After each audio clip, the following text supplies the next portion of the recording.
For Erko, the hunt never ends, and the biggest prize is always the one ahead.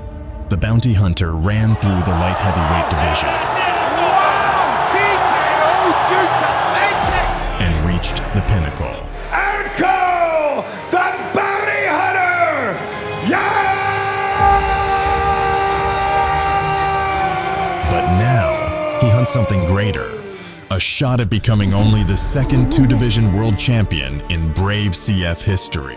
My next fight is Mohammad Fakhreddine. He's a big name at Brave, a legend, but he's next in line that stands between me and my belt, you know, so he's just another opponent. The only man to ever do it? Mohammad, the latest Fakhreddine!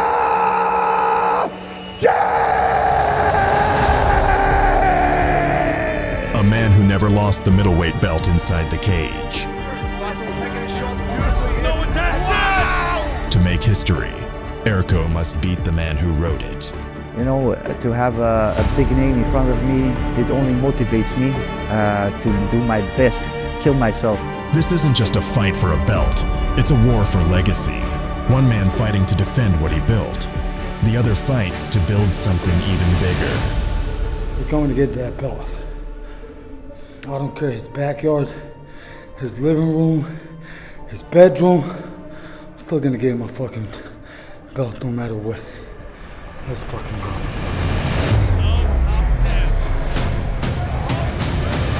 The vacant Brave CF Middleweight World Championship is on the line.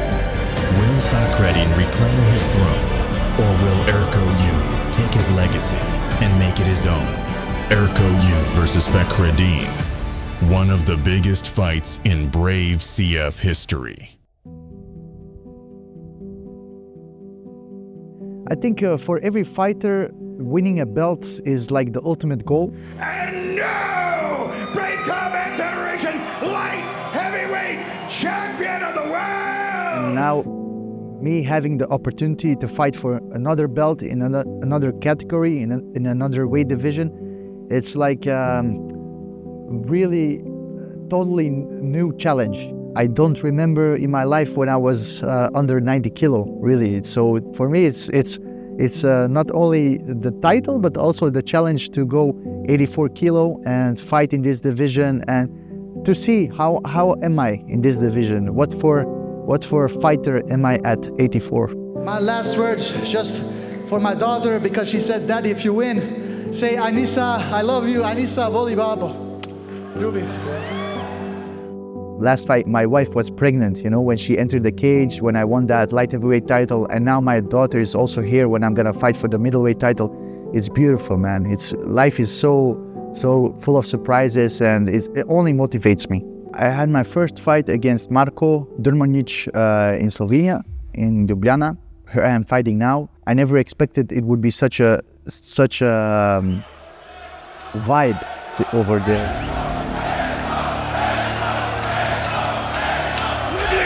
Slovenia and the millions watching around the world. Brave Nation, are you ready? Slovenian people are so respectful. You know, it doesn't matter where you're from. If you're going there showing what you have in yourself, they respect you, they cheer for you.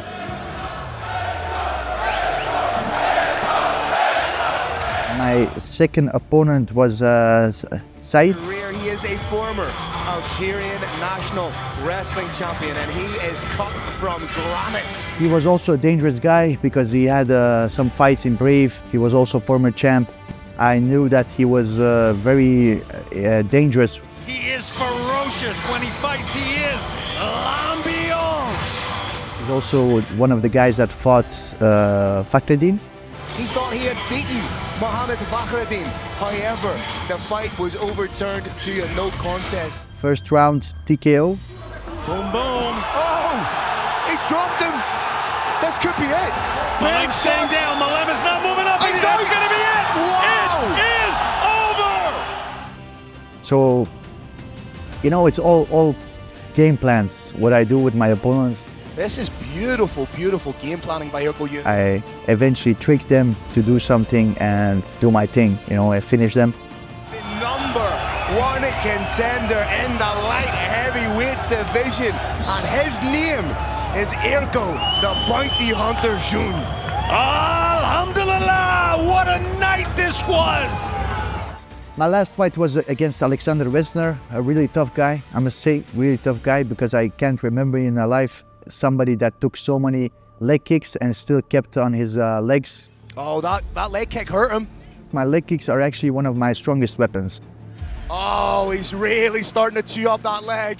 I know everybody's training for it. Everybody's training for it, and they think, okay, I'm gonna counter it. Look at that leg. It is already purple. But I'm so well timed that you will eventually get kicked anyway. Yeah, that leg is compromised almost beyond description, Brave Nation. He can barely stand. One more big shot Yeah. to that lead. Even I know my opponent who's watching now, he will be ready for it. He will still get it, you know. It's part of my work, part of my thing when I enter that cage. I love seeing this methodical Erko Yoon. But I'm always working also on some new things, trying some new things, because I believe as a fighter you can always develop some new tactics, and yeah, I want to show that in the next fight. Oh, he dropped him! He dropped him. Right in front of us here, Erko June. Just putting my name there on the map in the books that Brave will always remember Erko Yoon. You just have to be all around ready for everything. Work on bad scenarios, that's also a thing, because some fighters, they like to work in their comfort zones, you know, and only do things that they like, or let's say do best, but you will never really improve in that. So I try to put myself in really bad situations to have a solution for that. Well, we've been at Celtics gym because that's a base, that's like a second home to me as well. Roger from Celtics, he's the man that made me a killing machine, you know. He's the man that made me use my weapons, my striking base is coming from Celtics. So really nice to have some connection with your fighter, and also, you know, you have to feel what he feels before a fight, so you can anticipate a little bit and to make him go in this zone that he is ready to fight. So why I chose Combat Brothers as well is because the Combat Brothers is where I do my wrestling, my MMA wrestling, my grappling and everything, actually to have a whole complete system of training. You have to stop them to train. If you have to push your fighter, there is a big problem. It's a lack of dedication, and he is very the different kind of man, and you have to say, Erko, now it's enough, stop. And he knows what he's doing, and that's the success of him. I mean, those two areas are the areas where I go and build up my skills and everything, and also have a really good team. So they also work together. That's the nice thing is Haroun and Roger, they're really close together, and I believe a good team makes a good fighter. You know, you can be the best fighter, but if you don't have the right people behind you, it's really difficult. I'm very focused on my passion, and that is MMA. I think if you don't love it, you can also not do it. Especially at this level, how we guys train, it's really a crazy sport. Most of the time, what you see me doing is going to the gym, go back home, stay there with my family, then go back again for another session. So I spend my time with my training partners, with my coaches, and with my family. That's it, you know, I don't really go out or go with my friends, go have dinner or something. My friends are the ones that are sweating with me in the gym. You know, me and my family, we like to eat. That's how we spend our times. I mean, in general, we do a lot of things, but I mean, when we go out or something, that's only for going to eat something or staying at home and eat together and enjoy together. I'm saying this with my wife, with my daughters, but also with my brother or my mother. Still, till this day, we take our mother together on the vacation. We bring her to eat, because back in the days, she never really had a good past. My mother, she was through a lot. And now is her time to enjoy, to be a queen. La Familia, man. Here, I have La Familia here, and number one is my mother. Blood is thicker than water. This means family number one. And for me, that's the most precious thing. Staying together with the people you love, surround yourself with the people who care about you.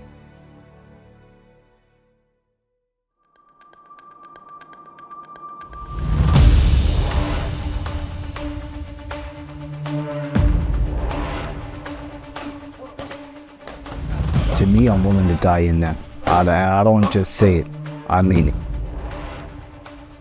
He's got to rise up. Some of those shots from the back of the head. He's going to restart the... Oh! What makes me better than anybody else, I think, is my mentality and my mindset. It's these situations where the fighter needs to be protected from himself. If you take that call away from the fighter, someone like Mohammad Fakhreddine will undoubtedly want to continue. Absolutely. We have seen Fakhro with multiple broken bones come out and fight. He's wobbly on his feet. He's having to use the cage to keep himself kind of upright.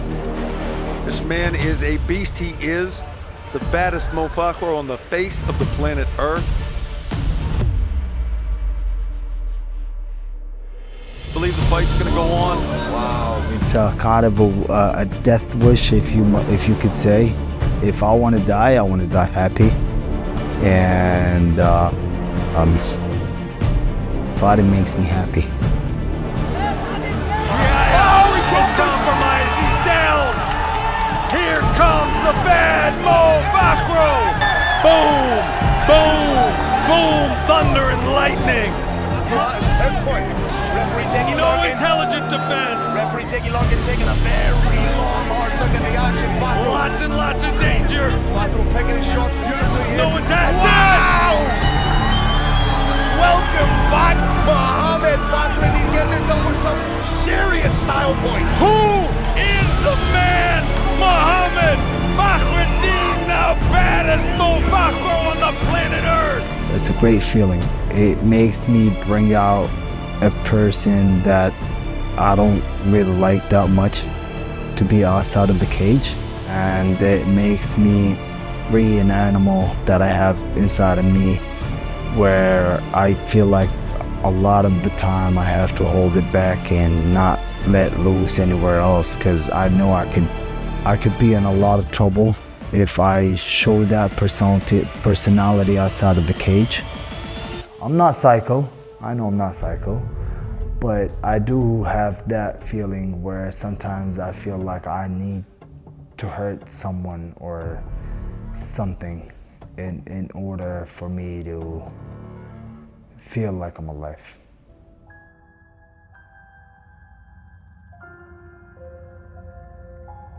The kind of shit that I've been through in my life is hard for anybody to go through. And that always bring an animal in me and bring a fighting style out of me that is rare to teach.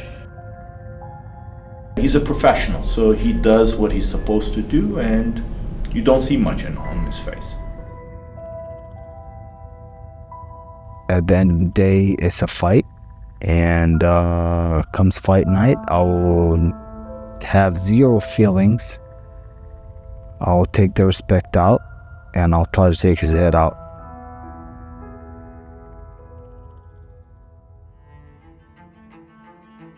I grew up in the streets of Pozai, which is a really ghetto neighborhood, and it's all about who's the strongest, who's the biggest, that survives out there.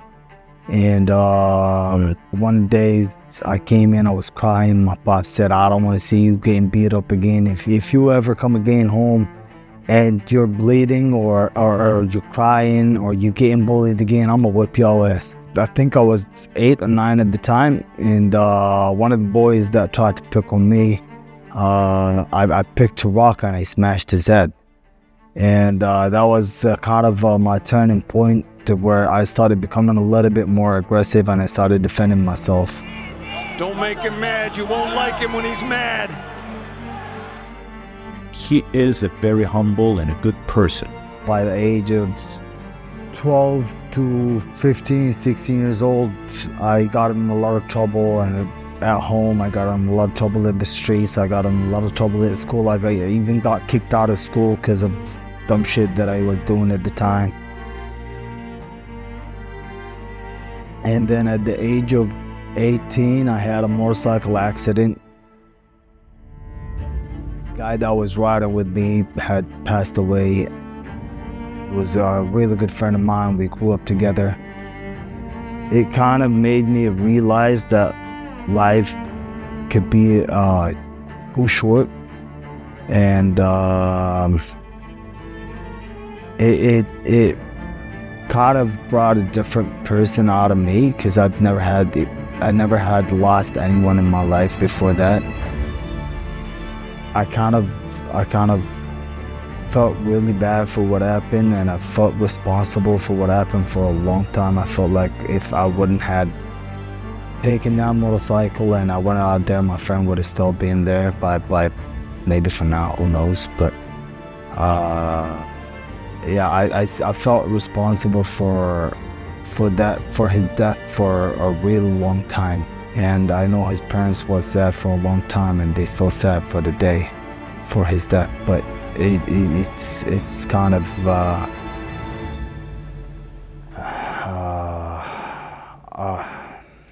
yeah, man. I just want to say I love you all from the bottom of my heart. Everybody that supports me and everybody that hates me. The guys that supports me, I love you for giving me the strength to keep pushing forward and keep moving forward. And the guy that hates me, well, fuck you. The people that motivates me the most would have to be my kids. First, because I do it for them. I do it to put food on the table and to provide for those little shitheads. I love them to death. They're my life. If I live for them, I eat for them, I'll die for them. I'll do anything for those little two knuckleheads. It's hard. It's a little bit hard to give a really good balance between training fighters, training yourself, traveling for fights and all that, and to give the kids the right times that they really deserve.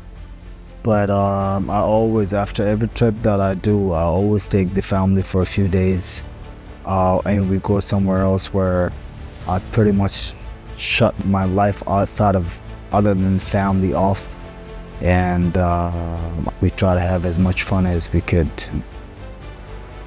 The reason why I choose to do my camp here in Istanbul, I met Coach Zavandi. He's a great guy.